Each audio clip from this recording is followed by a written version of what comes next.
Yo fam, it's me, Sasha, and welcome to episode 12 of You Call That Targeting. Man, we got a lot to talk about, just so much going on, coaching carousel, all kinds of goodies. And this past week was Rival Week, and so a lot of awesome games.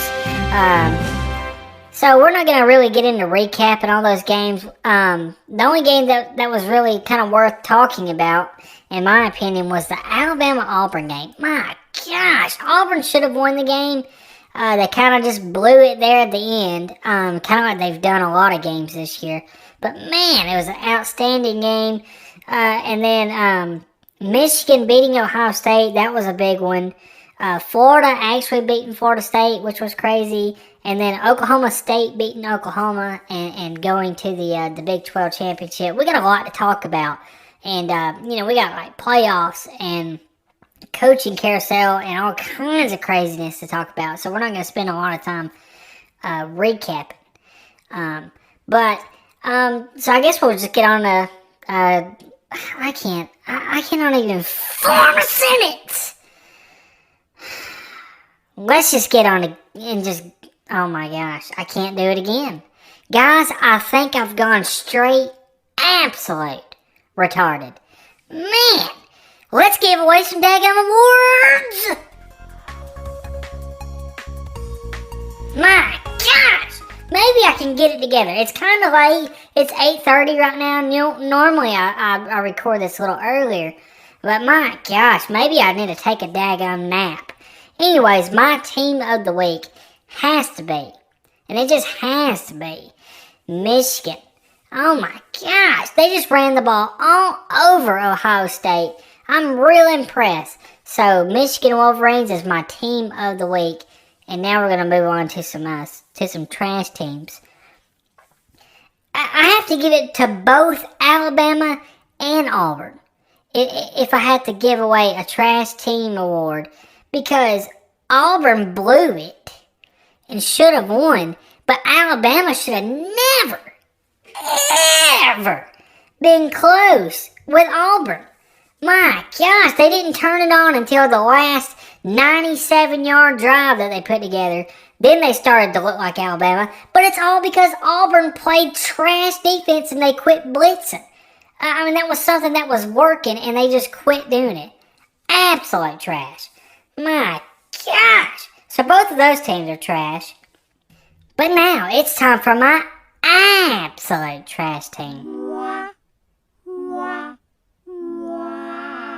My absolute trash team of this week has to go to the South Carolina Gamecocks. My gosh, I pick you to win, finally to beat Clemson, and you lose 30-0. You can't even score. Come on, South Carolina. What are you doing? My gosh, it's absolute trash. So congratulations, South Carolina. You're nothing but pure, straight, putrid garbage. So that is the first half of the podcast. We are not going to have a Tiger Talk this week because we didn't have a game this past Saturday with Thanksgiving.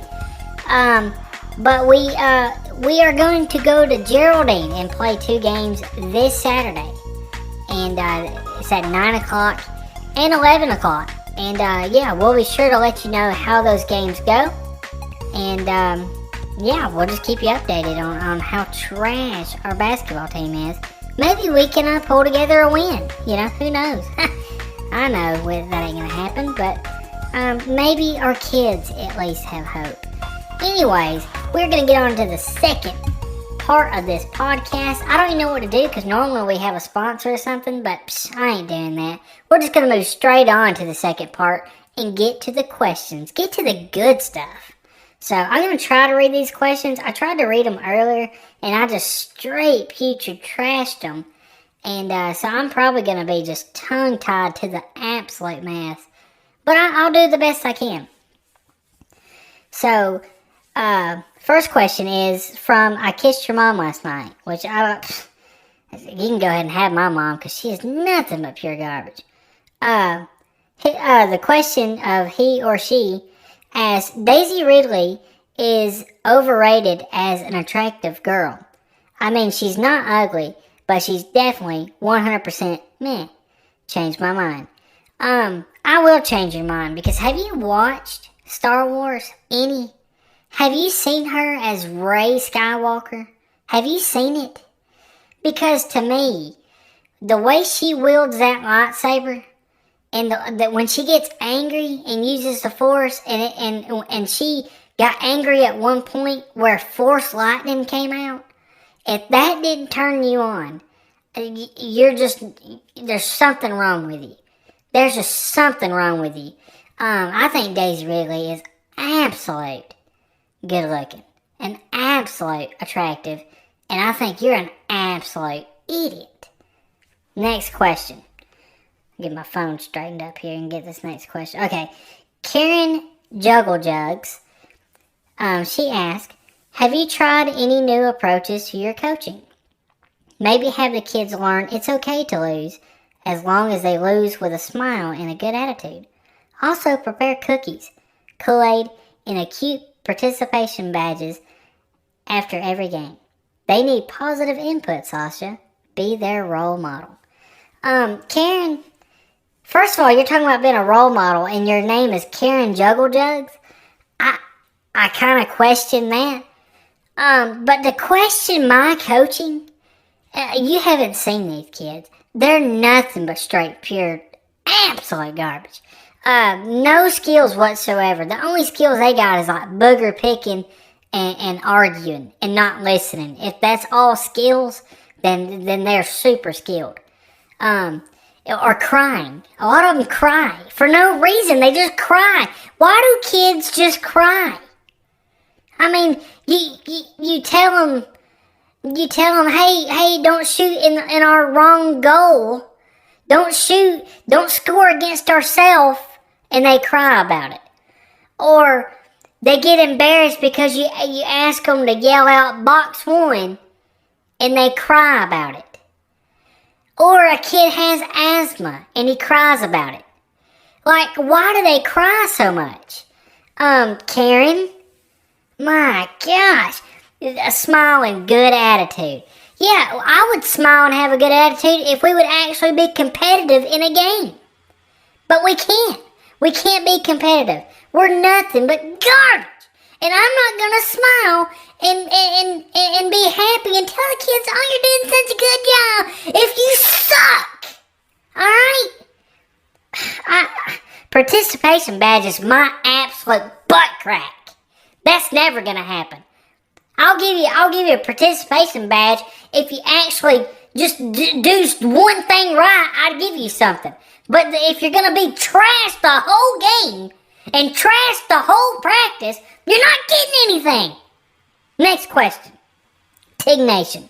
Hey Susie Tits, here we go again. They're just talking. They're talking to one another on my podcast. Hey Susie Tits, I'm sorry I didn't get to meet up like we texted about. My stupid trash stepdad had to put his nose in my business once again and told mom I was going to get some bookie. So now I'm grounded. I think tonight I'll tamper with his CPAP machine, possibly lay an absolute log under his pillow. XOXO, holding you in my dreams. There's just so much I have to cover with this question. I mean, first of all, just why are you even interested in one another is what I want to know. Second of all, I really didn't get in your business. I don't know what you're talking about. I mean, I'm just trying to help y'all stay away from one another because y'all seem like both absolute pieces of trash. And your mom was the one that grounded you, not me. So don't even try to blame it on me. And then you're going to tamper with CPAP machine. I do not have a CPAP machine, okay? Alright? So I don't know why you're making up stuff, talking about my breathing issues while I'm sleeping. I don't have any. I don't snore. Ask your mom. I do not bother her while I sleep. So I don't know where you're getting this stuff from. And then lay an absolute log under my pillow. Yeah, you go ahead and do that and see what I do to you. Absolutely. I'll lay an absolute log in your eyeballs. I mean, I will squat down while holding your eyelids open while you're still asleep. And that turd would just come just squeezing out of the hole. And you know when it makes that little sound? It would be doing that. And the tip of that absolute log would be touching your pupils. Alright? And you won't even wake up. It would be just on your eyeballs. And then, if you woke up, I'd punch you so hard that you would be knocked out and unconscious for at least another 4 hours. And then you would wake up with absolute dookie smeared all over your face. So just try to crap a log. Just do it and see what happens. Well, I just told you what would happen. Next question. Big Junk McClunk. How does Florida's player make a touchdown run with no helmet and gets no flag, but Bama's player gets flagged for blocking without a helmet and a penalty for 15 yards? Well, Big Junk McClunk, if you would have actually watched the game, Florida's running back did get flagged, and the touchdown did not count. So if you were actual real college football fan, you would notice that. Now, I don't understand how they expect players to stop playing when your helmet comes off. That's just absolute trash rule. And you definitely should not be penalized for it. That's just garbage. But anyways, yeah, so next time, maybe watch a little bit more of the game, and you'll realize that they called that on both players. And I thought it was weird because I'm like, I haven't seen that rule in a long time, and I noticed it in the Florida game, and then it happened also in the Alabama game. So 2 times in one day that somebody continued to play without a helmet. But yeah, get your facts straight next time. Let's see. I got questions from, here's, let's see. Oh, from Brent Sewell. Sasha, what a wild week. How about stinking Lincoln? He's just scared of the SEC. Can't really blame him. USC bought both of his houses in Norman way over market value and bought him a new one in California and 24/7 access to a private jet for him and his family. I hope Bama upsets Georgia, but I doubt it will happen. You think Bryce Young is a Heisman winner, especially if he has a great game this week, win or lose? Brent Sewell just kind of jumbled a bunch of questions together, so I have to break this down. Yeah, it was a wild week, and I think Lincoln Riley is nothing but pure trash. And if I was a football player, I would not want to play for that garbage. Somebody that has had a successful program for the last 3 years or 4 years, however long he's been there, and then you just up and leave him because somebody offers you more money. Nothing but pure trash. Yeah, they bought his houses. I heard something about that they bought his houses $500,000 over market price, and then they give him a $6 million house in Los Angeles and private jet access. But I don't think none of that's gonna matter. USC's gonna still suck balls, and Lincoln Riley is. I think it was a bad move. And then now he's gonna have to raise his kids in Southern California, which is nothing but pure garbage filth.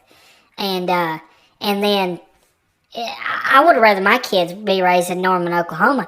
You might have to dodge tornadoes every now and then, but it ain't like dodging heroin addicts on the side of the road and homeless people, and dodging bullets from a drive-by shooting. So nothing but garbage. What else did you say in this absolutely long question?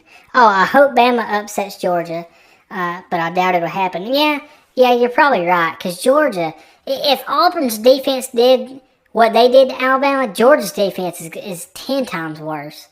And so, if Bryce Young does go out there and win that game, yeah, I think he wins the Heisman. But I don't see him putting up numbers against Georgia's defense. If Alabama does win, it's going to be squeaking by in a low-scoring game. He's not going to go out there and throw 6 touchdowns and put up Heisman stats. It just ain't going to happen. Let's see. Next question. Let's see. Oh, here's Irish Fan 83. Ask, we all know Notre Dame is a favorite of yours. What chance do you give them still making the playoffs? First of all, I absolutely hate Notre Dame. My gosh, they're just nothing but trash. And another nothing but trash is Brian Kelly. Brian Kelly up and leave. I know he can't win the big games. I know he can't compete. But I think it's a little tough to compete at Notre Dame because there's a little bit of academic standards there. And you're kind of forced to get smarter people there. Unlike LSU or Alabama where you can be dumb as rocks but still play football. But that was just a trash move. I mean, him going to LSU is nothing but pure trash. And I heard that the committee is going to take that into whatever that's called, into, what's the word? My gosh. Why was I born a flipping idiot? Into account. Account. They're going to take that into account that Brian Kelly left. And so they're basically saying Notre Dame has zero chance at the playoff because they don't want to put them in without their head coach. They got I think their defensive coordinator is taking over as head coach, but I mean, I heard the committee basically say that they're not going to put Notre Dame in because of that reason, even if a few teams lose. So I don't know what they're going to do. I have no clue what the playoffs are going to do, but we're going to talk about that here in just a little bit. So we're going to move on, and let's talk some the playoff, and then we'll talk about the games. Championship week coming up, so let's pick some games. Alright, so we're going to start out by picking some games, and then we're going to kind of talk about maybe how all that shapes up and how the playoffs, what I think the playoffs are going to be. Starting with the Pac-12 championship, it is Oregon versus Utah, a rematch. Utah beat the absolute brakes off of Oregon last time. They are 3-point favorites as of right now in that Pac-12 championship, but it is neutral site. And so I am going to go with Oregon, and you can probably, I'm trying to write this down as I'm saying it because I'm pretty bad about keeping up with my picks. Let's see, next game, the Big 12 championship. Now this is huge because Oklahoma State has got to win this game if they want a chance at that playoff. Right now they're sitting at number 5. They're on the outside looking in. They're hoping somebody loses. They're hoping, Bama loses. They're hoping Cincinnati loses. So Oklahoma State needs this win, but you know what? Baylor's going to upset them. And this is why. I cannot picture a world where Oklahoma State is in the college football playoff. I just can't picture it. I can't dream it. I can't imagine it. Right now, I'm trying to picture 4 logos, and I just cannot see Oklahoma State being there. So I think they're going to blow it. I think Baylor is going to pull that upset. So I'm going to write down Baylor. Yes. And they are 5.5-point underdogs to Oklahoma State, but I think Baylor gets it done because I think Oklahoma State will blow their opportunity. Next championship game. This is the biggest one. This is by far the biggest one. Georgia and Alabama in the SEC championship. This is going to be an absolute barn burner. Georgia is a 6.5-point favorite as of right now. If anybody in the country can beat Georgia, it's Alabama. They're the only team that's got the talent, I think, to beat them. If Alabama wins, Georgia's still in the playoff. So they're kind of just locked in. Unless they just lose 70-0 or something stupid. They're in. But I am going to pick Georgia. I think it's going to be a close game, but I did not like what I seen. I didn't like what I seen Alabama versus LSU, Alabama versus Auburn, and both of those teams pressured Bryce Young.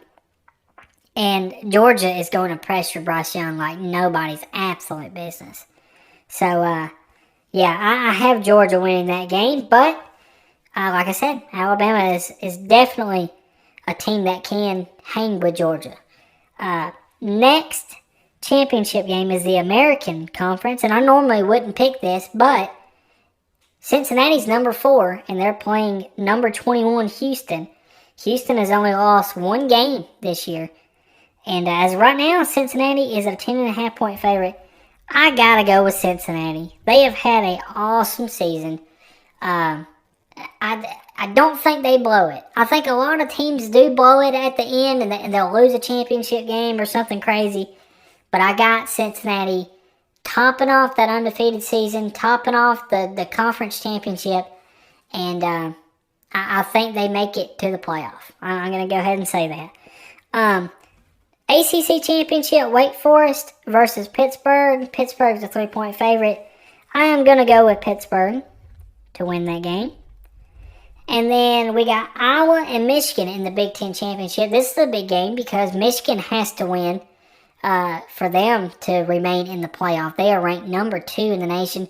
Iowa does have a great defense, but so does Ohio State. And Michigan just ran the ball all over them. I mean, just pushing those guys around like a baby stroller.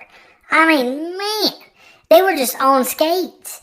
And I like Michigan's running game. I mean, their offensive line's great. I think they're having a special year this year. So I'm going to go with Michigan winning that game. And that will be the last game. So it's championship week is going to be insane. It's going to be fun. So yeah, next week we will recap what happened with the championship. And then we'll also get ready for Army and Navy game, which is my number 1 game of the year. So I'm really looking forward to that. But yeah, if I had to pick playoff right now, I think Georgia beats Alabama, so they remain number 1. I think Michigan beats Iowa, they remain number 2. I mean, if you keep Alabama out, and Oklahoma State loses, I mean, I don't know who you really put. I guess Cincinnati would move up to number 3 with a win. And the number 4 team, to me, the only one that makes sense would be Notre Dame. But like I mentioned earlier, you know, they're going to probably try to keep them out. So then what do you go with? Do you go with a 2-loss Alabama? Do you go with a 2-loss Ohio State? Do you go with a 2-loss Baylor if they end up beating Oklahoma State for the Big 12 championship? So that 4th spot, to me, is just an absolute toss-up. So it's really going to be interesting to see how this all shapes down. But we'll talk about it next week. We'll really get an idea of what our playoffs going to look like. And then, like I said, we'll get ready for Army and Navy. And then we'll have some bowl games coming up. And got a lot of good stuff coming up. So these podcasts aren't over yet. We got a few more weeks of football. So we're going to enjoy that. But I appreciate you tuning in and listening. We'll see you next week.